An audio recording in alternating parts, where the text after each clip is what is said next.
STF forma maioria para condenar o ex-senador Fernando Collor por esquema de corrupção. Corrupção, pois é, uma certa indireta a um certo Thiago? Pois é isso aí. Mandem superchats, virem membros, gente. Acompanhem aqui o nosso trabalho que é muito necessário. Vamos lá. Reportagem aí do Paulo Roberto Neto.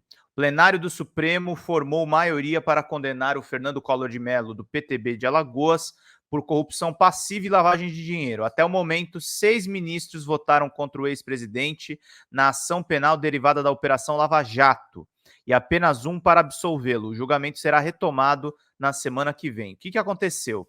O Collor foi denunciado pela PGR em 2015 sob acusação de receber 29 milhões em propinas entre 2010 e 2014 para viabilizar, por meio de indicações políticas, um contrato de troca de bandeira de postos de combustíveis celebrados pela BR Distribuidora, subsidiária da Petrobras.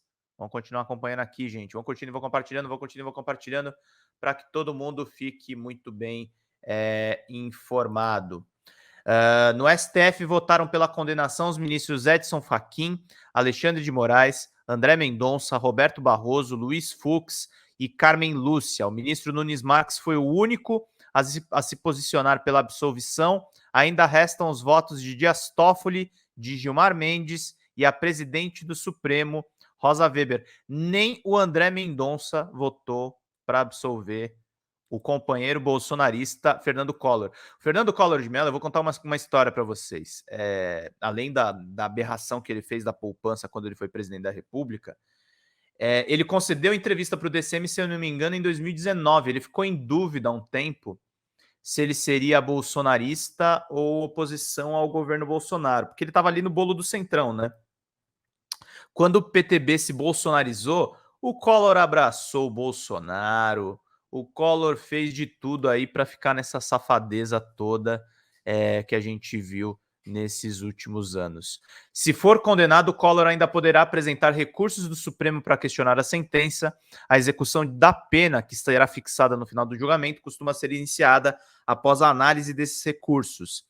Primeiro a votar hoje, Mendonça seguiu o relator Fachin, mas divergiu de 2 pontos. O primeiro é sobre um aumento de pena previsto no voto do colega e o segundo por ver o crime de associação criminosa no caso de Collor. Fachin viu organização criminosa.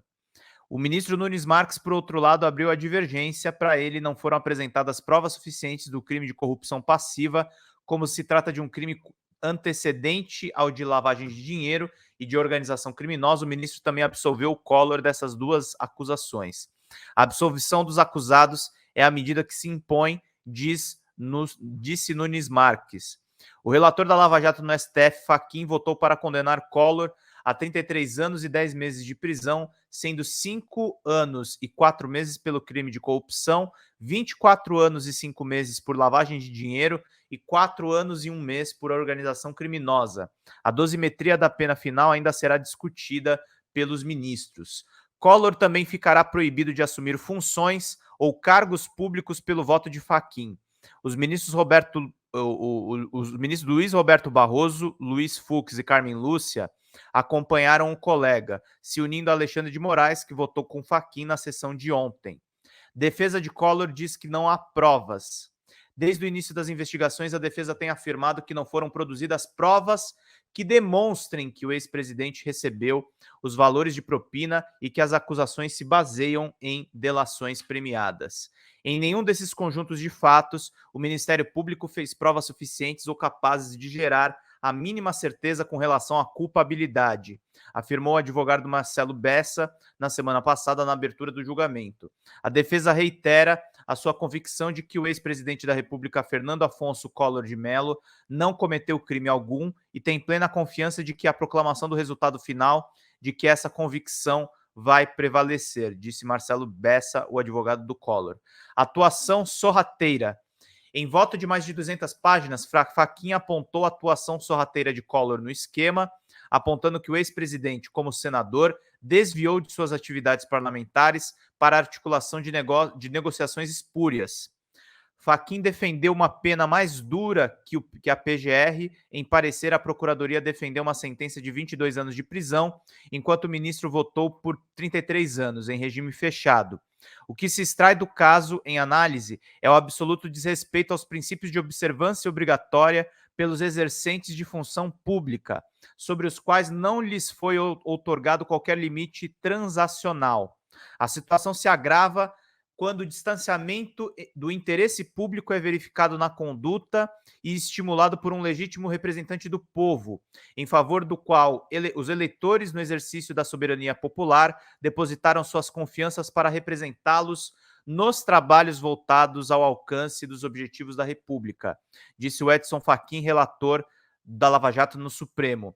Além de Collor, também foram condenados pelo voto de Fachin os empresários Luiz Pereira Duarte de Amorim, administrador das empresas de Collor, e Pedro Paulo Bergamaschi, apontado como operador do esquema.